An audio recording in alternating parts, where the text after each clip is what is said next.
Okay guys, today I'm going to be doing a brake job on a Subaru Legacy. This is going to be the same for an Outback or any other Subaru vehicle.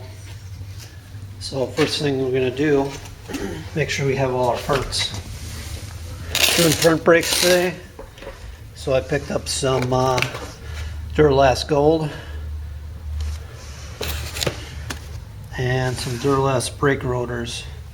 Generally you want to change your brake rotors at the same time you do the pads. They're usually worn down.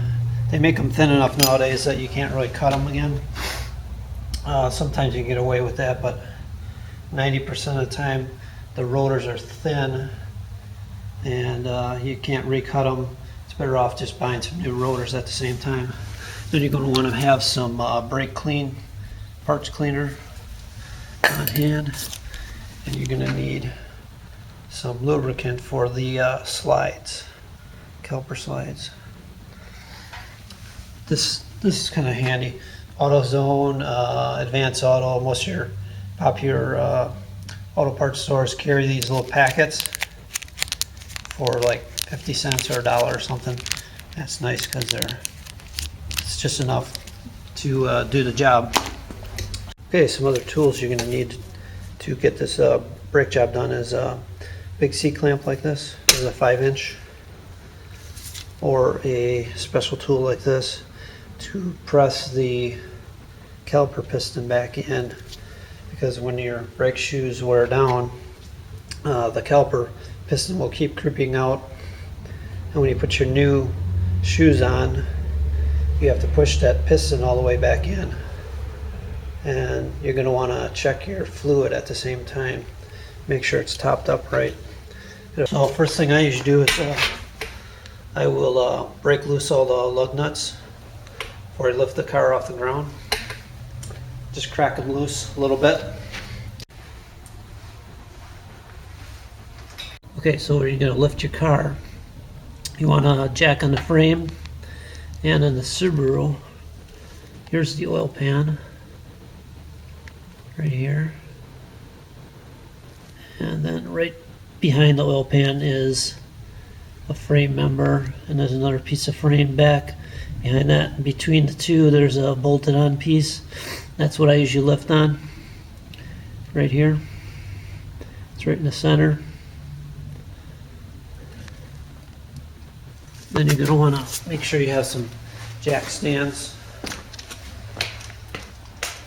Once you get the car lifted high enough, get some jack stands, and you're going to want to put your jack stand under this part of the frame right here. So here's the tire. I go right behind the tire, and there's a spot right here. You can put that's part of the frame. Okay, once you have your car lifted up and jack stands under the frame, you want to crank your wheel a little bit to the right for the driver's side here, so the caliper's a little more in the open, easier to get at. And you want to loosen these two bolts here. It's a 14mm socket. I've already loosened those. And then you also have, to get the whole caliper off, you're going to need a 17mm. There's some bolts in the back here, you'll see them. It's hard for me to get the camera in there, but there's two bolts that hold this bracket on. That is the whole caliper assembly that holds those two bolts. So what I do is I loosen these 14mm up, so it's easier to take this apart later. And then I get these big 17mm bolts off. Then your whole caliper is going to come off. And what you can do is you can wire it up to your coil spring up here and hang it off of there, so you're not putting a lot of tension on this brake line here. And while you're at it, check over your brake hoses, so make sure there's no cracks in them and not a lot of heavy rust on the lines. These lines look pretty good. Okay, depending on the tools you have, you may not be able to get a big socket onto this top one, so you may have to use a box wrench like this to loosen that up. Okay, I've got the caliper completely off now. I tucked the caliper up in here, and this is the bracket that holds the brake pads. These are the slides, and you have to make sure they slide freely. Like this one here is pretty free. This one is kind of stiff, but seems to be good. Make sure these rubber boots are not ripped or torn. You can get those at your auto parts store too. And then there's some stainless steel clips in here that hold the shoes in place. And so these are the 17mm bolts I was taking out earlier. And that caliper bracket goes on just like that. So you need to take all this off if you're going to change the rotor, which I recommend changing the rotor anytime you do brakes. So when you put your new rotor on, you're going to make sure this area is nice and clean here. It's not this brake rotor is going to wobble on you. So make sure your hub is clean, no rust or any other debris here.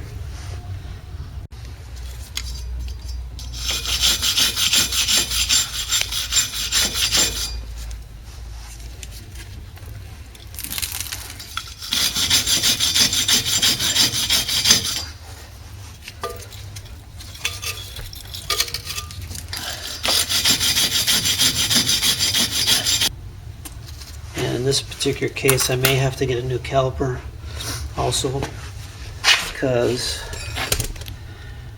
one of my brake shoes, I believe this is the inside one, but I'm not sure, could be the outside, but whenever you see brake shoes like this where one is totally worn down, nothing left of it, and then this little one, actually the material delaminated from the backing, but there's plenty of meat on this one, so that tells me the caliper is probably dragging. What happens is moisture gets in the brake system and the caliper will stick a little bit. You hit your brakes, it'll put a little drag on, and then you'll end up with your pads wearing down to nothing. Also, I see on this caliper there's a tear in the rubber seal here, so I'm going to get new calipers for this car also.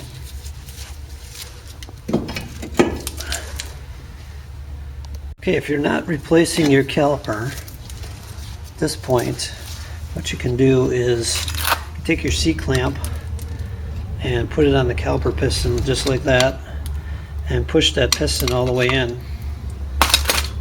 Or if you have the tool like this, real simple, just turn that till the piston goes all the way in. And one thing I like to do is take the cap off of my master cylinder reservoir and loosen that up in case some of the brake fluid floods out. You can throw some rags under there. So at this point, get everything apart. I'm gonna spray a little brake cleaner on there, just clean things up, make it a little easier to reassemble. Less dirt, a little less chance dirt or anything's gonna get onto my new pads.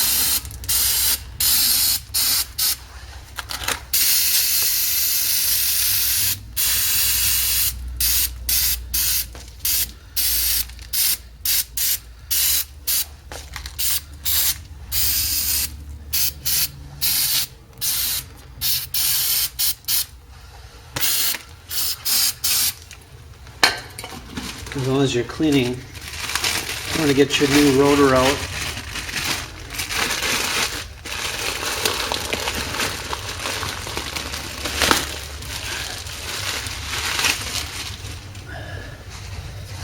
You want to take some brake clean. Just get the surface of that, get the oil off of the your new rotor, because they put a film of oil on these new rotors so they don't rust. So I got things cleaned up a bit. I like to take my brake lubricant and I'll take my bracket apart, pull out the slide bolts, and I'll lube those up good.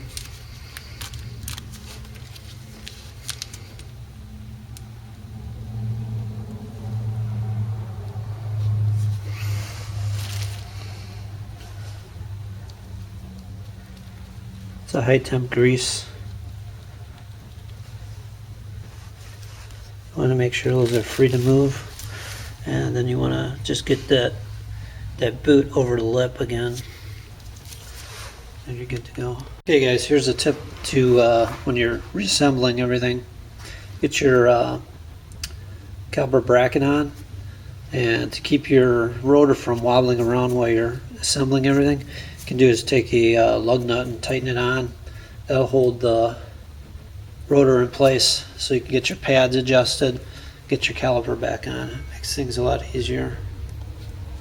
Okay, so if you're going to just be replacing your pads, which I don't really recommend, but there's another way you can take this apart. Take your 14mm bolts out of here, and your caliper will come loose. You may have to give a little persuasion. Things get rusted a bit. Got these brakes on for about 5 years, so man, these look pretty good actually, these pads here. But notice the shims are all rotted away on them, and I got to replace the caliper on the other side, so I'm just going to replace both calipers at the same time. And you can see here that the friction material is coming off the backing on these pads too, so it's time to do the whole works. Okay, so to get the rotor off, now we have to loosen these 17mm bolts here. This bracket comes off, then you can get your rotor off, clean behind there, put it all back together. And sometimes when you get new pads, they're real difficult to get into these clips, so you may have to actually file the ears a little bit. I have to do that on the other side, and that'll help you get them in there. But take your time, just take a slight amount off at a time. Don't grind them down. You know, you can scrape them on the concrete a little bit, or take a file to them.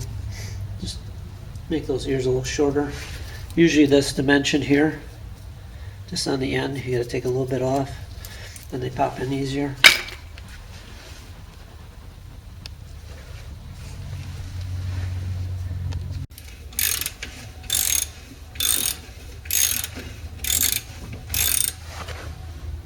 Okay guys, once you have your new pads and rotors on, you want to start your engine. Press your brake pedal a couple times, pump it a few times to push those calipers out. You want to come and check your brake fluid reservoir, make sure it's topped up good. Tighten the cap, and then you're done. Okay guys, there you go. Got new brakes on the old Subaru now. Some new rotors and new pads. After I got all the brakes all wrapped up, I'm gonna put your wheels on. And I like to tighten the lug nuts, put it up in the air as snug as I can get them.